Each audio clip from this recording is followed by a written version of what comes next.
Hi, so this is the last video, so 3 of 3 for the muscular system. You should have already seen the muscle fibre recruitment one and the blood flow and blood redistribution to the muscles. This one is on microtears and temperature. So let's start with some key terms that you will need to know and perhaps put into your exam paper. We have got muscle fibres, so they're the small, tiny sections of the muscle that actually you can see in this picture here, which I mentioned before, is a real person from the Bodyworks display. It's amazing. So you can see how he's splayed them all out here, but they're made up of hundreds of thousands of microscopic muscle fibres. They're tiny. We're going to look at microscopic tears. So these are tears within the muscles that you can't see without a microscope. So again, they're tiny. We're looking at contraction and relaxation of the muscles. We're looking at friction, which was the forces between the muscle fibres as they contract and relax. We're looking at protein, which is a nutrient and also the substance that makes up skeletal muscle. We're going to look at resistance training briefly. That is the exercise session of lifting weights, whether that be body weight or free weights or machine weights.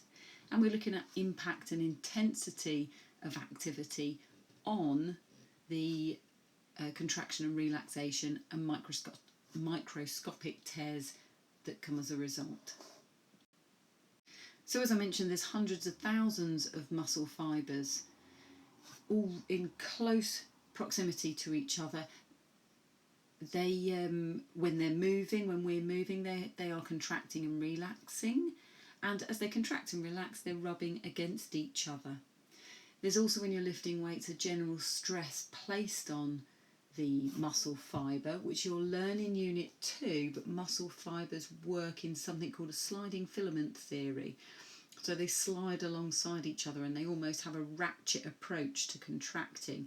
And stress or weight and force that you're putting on those muscles when they're trying to contract can cause microscopic tears. It causes damage to the muscle fibre, but they are tiny. As long as they're tiny, we can repair them with rest and nutrition. So we have a night's rest, we might have a whole day off training to rest, and we have a protein shake potentially afterwards, or you have some chicken in your dinner, some meat in your dinner, or some lentils or something like that. And as long as you're eating a balanced diet, that protein will be absorbed into the system and absorbed back into the skeletal muscle. Obviously it's a much more complicated process than that, but essentially what it does is will fix the muscle fibre, which is also made out of a protein. What happens when it's fixed is that the muscle will increase in strength and the size of the muscle will also increase. So these muscle fibres are now bigger than they were before, which means they can carry more weight than they did before, i.e. you're getting stronger.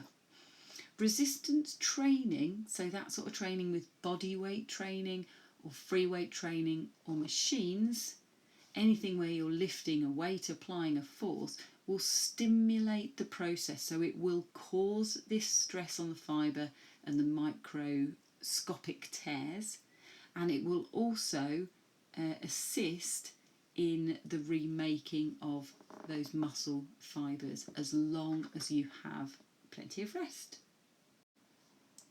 There is a relationship between intensity and the impact of the activities, and that is that if there is a high intensity of activity, you will probably get more microtears. If it's a high impact activity, you will probably get more microtears.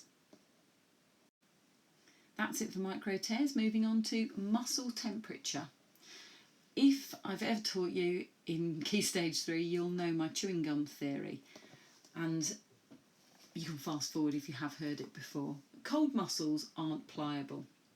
They need to be pliable so we can move and we can stretch without injury.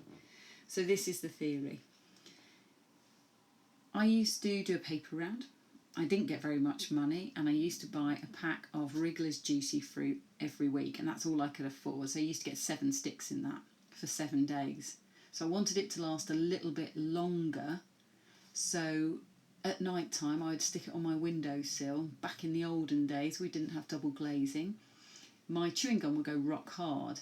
When I woke up from my paper round in the morning, I think it was about 7ish, I used to pick up the chewing gum off the windowsill and put it back in my mouth. I know that's disgusting. I couldn't afford anything else. If you imagine you've put that chewing gum in your mouth and you go to pull it, it would snap.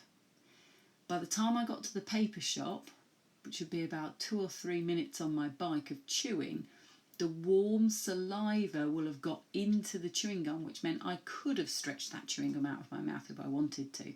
Again, disgusting. But it proves the same point as muscles. If we start to walk or we start to jog, we get an increase in blood flow. That increase in blood flow will automatically transfer heat into our muscles because the blood is warmed from the rest of our core temperature in our body. The friction of those muscles, just the movement causing the friction between the contraction and relaxation, also generates heat. Breaking down of nutrients for fuel for movement will also generate heat. And this heat will all be in the muscles, which will make them more pliable, will make them stretch. That's why we do a warm-up. So you're gradually warming them up, meaning you're making them more pliable. The word pliable means to change a shape. If we have pliable muscles, it means we can stretch further, which means we might be able to save a goal that we otherwise might not have been able to save, and hopefully with fewer injuries. Just spend a little bit of time making notes on these, but we've got that muscles generate their own heat when they commence exercise, when they start exercise. They do this by breaking down nutrients for fuel, for muscle contraction. The muscle contraction itself with the friction produces heat, and blood also transfers heat to your muscles from the core body. So to conclude on muscle temperature, as exercise intensity increases, temperature increases. As exercise intensity decreases, temperature decreases. We can say this has a linear relationship. As intensity increases, temperature increases.